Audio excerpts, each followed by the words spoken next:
And that choice, made by a people so close to Russia by history and geography, was never a threat to Russia's security, but to the very existence of your authoritarian and kleptocratic rule. This is the real reason for the invasion, at the cost of precious human lives and livelihoods, both Ukrainian and Russian. The reality, Mr. Putin, is that your brutal aggression against the Ukrainian people is doomed to fail. You wanted to deny their very existence as a people. Your aggression in cementing their unity against the invader. As citizens of the European Union, we know that the war on Ukraine is more than just an aggression against a sovereign state. It is a direct challenge to the values that lie at the foundation of our union. Ever since it was started, the European project was and remains a peace project, so that the rule of brute force be replaced by the rule of law, so that democracy, dialogue, compromise and cooperation across national borders provide the best basis for shared and sustainable prosperity. We Europeans cannot stand by idle when a partner country is invaded and when our fundamental values are challenged in such a brutal way. This is why, short of direct military intervention, which would be foolish, we must, and we will, provide the Ukrainian people with all the support we can in order to face the aggression. This is why we must, and we will provide safe haven without any discrimination to all those who are fleeing the war to seek refuge on our territory. This is why we must, and we will mobilize all political, economic and financial means at our disposal to exert maximal pressure on Putin's Russia in order to make him stop his aggression. And let me be clear to the people of Russia, we have no quarrel with you. You too have the right to live in dignity, and many of you are standing up daily to defend it at great personal risk. We know that resuming the diplomatic dialogue with your country is the only path to a sustainable peace on our continent, but this can only happen if the aggression stops. As for us Europeans, meeting the challenge put to us by Putin's war will test our strength, our determination, and above all, our unity. It will not come cheap. Therefore, it will force us to make hard choices. The first must be for cohesion within and across member states. The global financial crisis, the Eurozone crisis and the pandemic have deepened social and economic injustice in our union. It cannot be that once again the brunt of the massive efforts required to counter Putin's war will be carried by the weakest shoulders. Should that be the case, the legitimate resentment would sap the very basis of our social contract as well as those of our union. And this would fulfill one of Putin's unset goals, dividing us. The second must be for energy independence. Indeed, our massive dependence on Russia for raw materials and energy is a primary reason for Europe's lack of determination to deter the Russian regime up until now. No surprise, when 40% of our gas, 30% of our coal, of our oil and of our nuclear fuels, don't forget that, is provided by Russia. As the EU is almost devoid of these resources, is our plan really to replace this massive dependence from Russia with another equally massive dependence from anyone else? We say that energy independence is the key for the EU to become a respected geopolitical player, and that will never be achieved by putting gas and nuclear at the heart of our energy strategy. As the President said, only renewables and energy efficiency can give us the strategic autonomy we seek. It is not just for the climate that we must accelerate the energy transition. It is for our security and for the resilience of our economies. Dear colleagues, never before has the European Union been challenged in such a direct and brutal way. I have no doubt that we collectively, and only collectively, have the strength, the resources, the determination, and above all, the wisdom to meet this challenge together with Ukraine, because we belong together. Thank you. Thank you. I give the floor Now to Marco Zanni on behalf of the ID Group.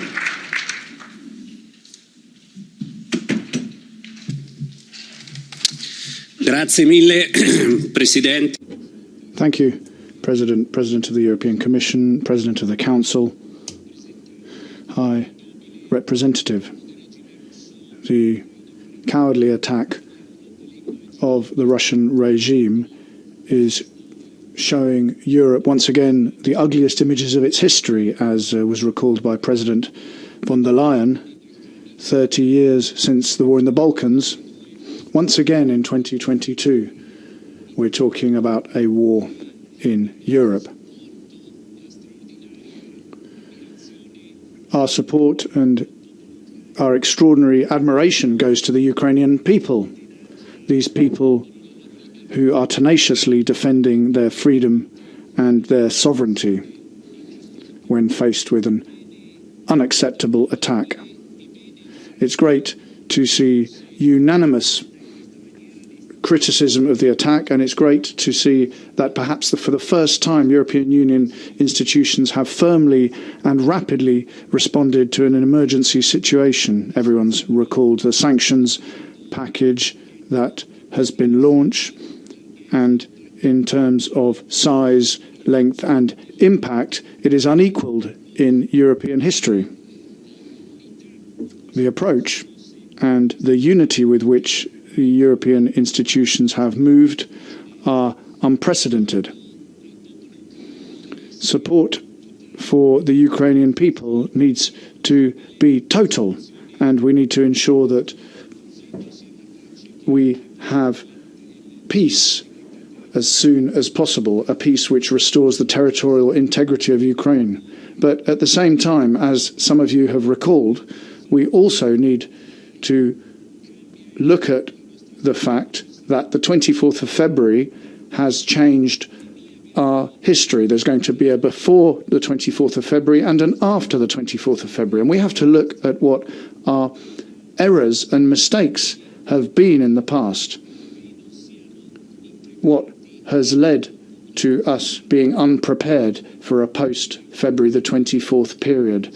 Russia isn't the only authoritarian regime that is threatening the global order, and that's something we need to note. So let's try and look at these errors that we've made. We've several times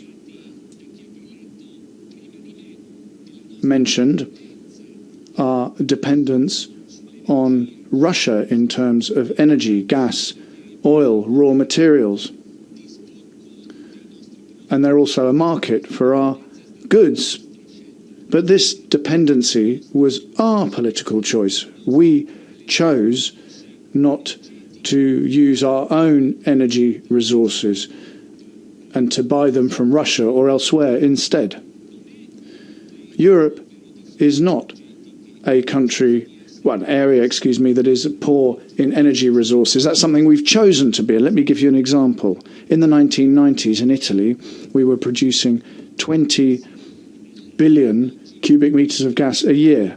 Today we produce 3, not because gas in Italy has run out, but because we've decided not to use it.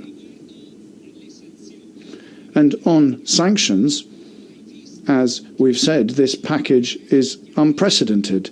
But we have to be clear, it's going to have an impact on our economy as well.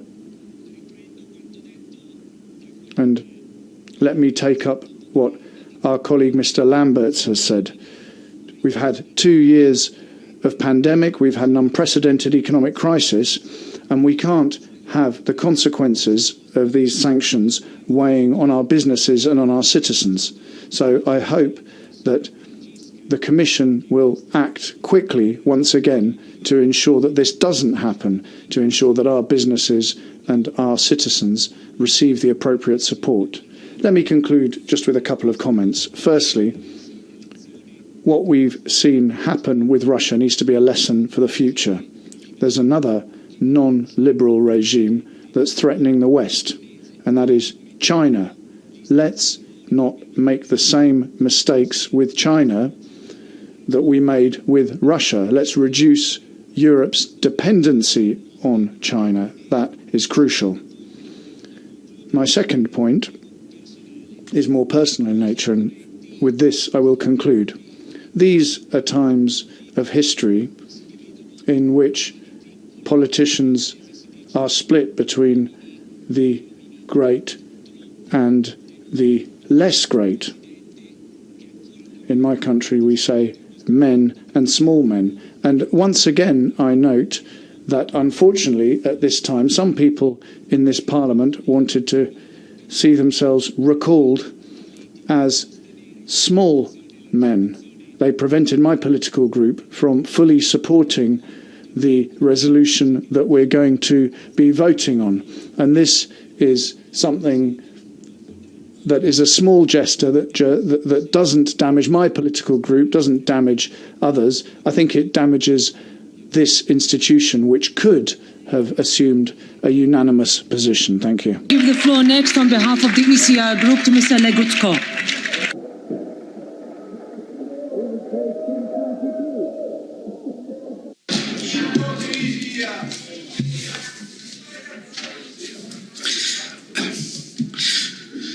Madam President, the war created an entirely new situation, and we have to do everything we can to win this war, because it's our war, the war of all European nations. Once Putin decided to go ahead with the invasion, it became clear he is determined to subdue Ukraine and will not hesitate to resort to the extreme measures. It was he who once said, let me remind you, that the collapse of the Soviet Union had been the greatest geopolitical tragedy of the century. So there should be no misunderstanding as to his intentions. He plans to create what was once the Soviet Empire, perhaps not with one stroke, but that is definitely his final objective. Moreover, he has been more or less open about it all along. The Ukrainian army and the Ukrainian people are opposing the invaders, and they desperately need some military backup arms and other tools of defense. Fortunately, after the initial opposition from some countries, nowadays it is about 20 governments, I think, that started helping the Ukrainians. And it's very good that some time ago in the Council, the member states decided to create European Peace Facility, and that these funds can be now used to help Ukraine. And I'm proud to say that it is my government that was first to propose as early as Thursday morning to activate European Peace Facility. So the flow of arms, the flow of necessary technology and other means of defense must continue. Whatever the effects of the sanctions, who will win the war will be ultimately decided on the battlefield. And finally, I must say this. I'm sorry, I must say this, because as usual, the EU is, with its narcissistic and self-congratulatory proclivities, likes to escape responsibility. Putin made his decision because he was induced by the weakness of the West. Let us be frank. He did not think much of the Western leaders, and it showed. He didn't hide it. And in a way, he was right, having been for a long time pampered by the French and German governments, by some American administrations, also by the European Commission that was both unable and unwilling to stymie the Nord Stream projects. To those Western leaders and governments that took upon themselves the job of dealing with Russia, particularly to the German politicians, but not only to them, we must say today, ladies and gentlemen, you blew it, and your leadership credibility is gone. It's time for a reset. Let us start And let us start by enabling Ukraine to join the European Union. I give the floor next to Mwamgiree on behalf of the Left Group.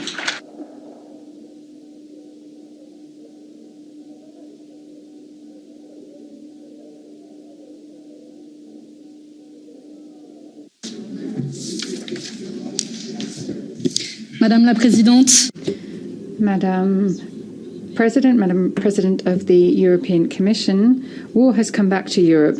I am part of the generation that was born after the Cold War that did not know this clash of the big powers. I have been told since childhood that Europe is peace. However, the ghosts of the past are coming back to haunt us. War is back. And let me say very clearly, Vladimir Putin is entirely responsible, and today he has blood on his hands. Our group firmly condemns the unacceptable military Russian aggression against Ukraine and would like to highlight the heroic resistance of the Ukrainians and their presidents in the face of this invasion. The tanks are rolling in, the bullets are raining down.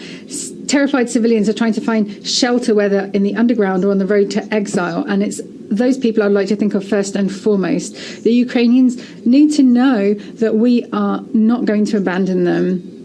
Let me say to President Zelensky that I very much thank him for taking the time today to speak to our parliament. Democracy and freedom, those things that his people are fighting for, these are our values too. They are the antithesis of Putin.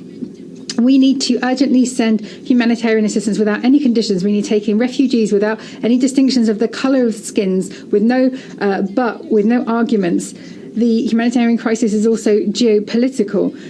Putin wants to take us into a world of chaos and brutality where the strongest prevail. And I say this very seriously.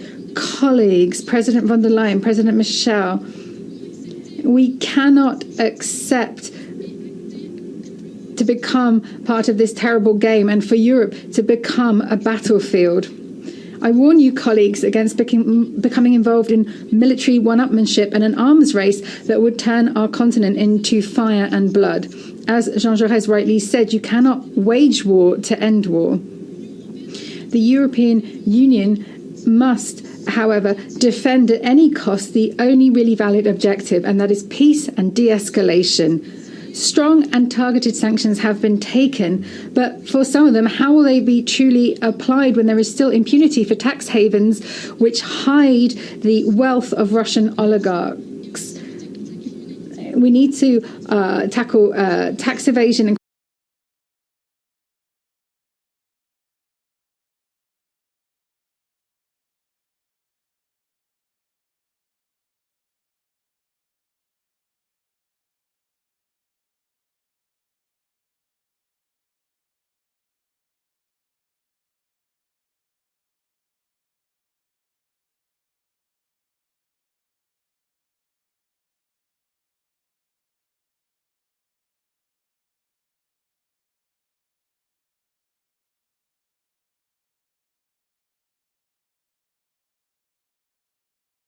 in the area near Mariupol, near the coast, and that is getting fiercer all the time. And people are dealing with a massive explosion, a number of rocket attacks on the local administration headquarters in Kharkiv, which is the second city. This is distinct because it is not a military target by any means, and it's only less than 24 hours after attacks on civilian areas in which a number of people were killed. 3 children, according to the mayor, burned alive in a car, rockets fired at these residential areas, and also, it would appear, cluster bombs used. The International Criminal Court has agreed that it will look into allegations of war crimes. This is using special measures because Ukraine had made agreements to make the jurisdiction of the whole of Ukraine available for ICC investigations back in 2014. Furthermore, 70 soldiers killed on Monday in a barracks, and this is coming from the Ukraine Defense Ministry. A colossal number, one of the highest numbers of soldiers killed in any attack so far. The whole country, it has a tremor of fear right now on what's going to happen next. All right, Andrew, thank you for that update. For now, we'll be checking back in with you. Things are moving, as you say, by the hour. For now, Andrew Simmons there in Lviv. And the Russian Defense Minister, Sergei Shoigu, has denied that the military is shelling residential areas in Ukraine. The Russian army does not occupy Ukrainian territory. It takes all measures to preserve the lives and safety of civilians. I would like to stress that strikes are carried out only on military targets and using only precision weapons. In the course of military clashes, the Ukrainian side does not hesitate to use civilians as human shields. Multiple launch rocket systems, guns, large caliber mortars are placed in the courtyards of residential buildings near schools and kindergartens. All right, Dorsa Jabari is live for us now in Moscow. Dorsa, so Russia's defense minister there, we just heard, accusing Ukraine of being the aggressor. The same rhetoric we've heard from Russia's foreign minister, Sergei Lavrov. What else was he saying earlier? Well, before I get to that, I want to just let you know about some news we're just getting in from the Russian Defense Ministry. They are urging the civilian population in the Ukrainian capital, Kiev, to evacuate their homes or to, if they live anywhere near any government buildings that are used for communications in the country. The Defense Ministry has said that Kiev-based IT systems, communication facilities are being used for cyber attacks against Russia, and that the Russian military will be will be delivering precise attacks on these facilities, and they are urging the civilian population to evacuate those areas if they live near them. Now, this is the first time that we've heard from the Russian Defense Ministry warning of an attack in a civilian area since this invasion began on February 24th. They haven't done this before, and we are to understand that they are trying to take out the facilities that have been launching a number of cyber attacks on various government sites here in Russia. The Defense Ministry has said that Kiev residents living near any of those facilities will be hit. They have to leave their homes. They haven't said when that attack is due to take place, but we understand it to be soon. They said that they will be struck with precision-guided munitions. So that's the latest we've heard from the Russian Defense Ministry. We've also heard from the Kremlin spokesperson, Dmitry Peskov, who earlier today said that they deny that there are any war crimes committed by the Russian troops in Ukraine, and that he reminded the world that Russia is not part of the International Criminal Court. And he also, for the first time, which is something new from the Kremlin, said that Russia recognizes Vladimir Zelensky's legitimacy as the president of Ukraine. Of course, this is very much a turn for the Kremlin, because Vladimir Putin has said that he didn't recognize Zelensky as the legitimate leader just a few days ago. So there now seems to be an attempt by the Kremlin for a slightly softer tone. It could be seen as the Russians trying to slightly change their tone based on how things have been unfolding since they launched this invasion. Even as Russian troops advance on the capital. All right, thank you for that for now. Dorsa Jabari there in Moscow. Let's go now to Al Jazeera's senior political editor, Marwan Bashara, who joins us now. Marwan, what do you make of what we've heard so far from Sergei Lavrov, from the Russian defense minister, from the EU? I mean, concerning what we've heard just now from Dorsa, that Russia's defense ministry is now urging civilians in the capital to leave.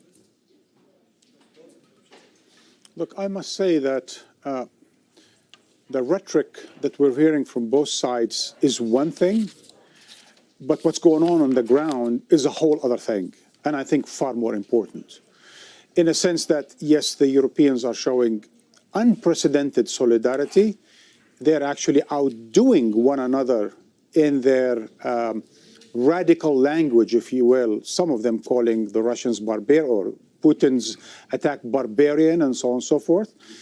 While on the other hand, Lavrov's speech rather weak, trying to justify an invasion that's basically unjustifiable on linguistic complaints and human rights complaints of us in a different sovereign nation. But on the ground, we're seeing two things happening at the same time. One, the Russians are advancing. And yes, while the Ukrainians are resisting, I think in the fifth or the sixth day, we're still seeing the Russians doubling down and moving forward according to plan, whatever the plan is, whether it's an all-out war or special operations. On the other hand, NATO is moving forward, deploying troops in Eastern Europe, in Poland, closer to Russia and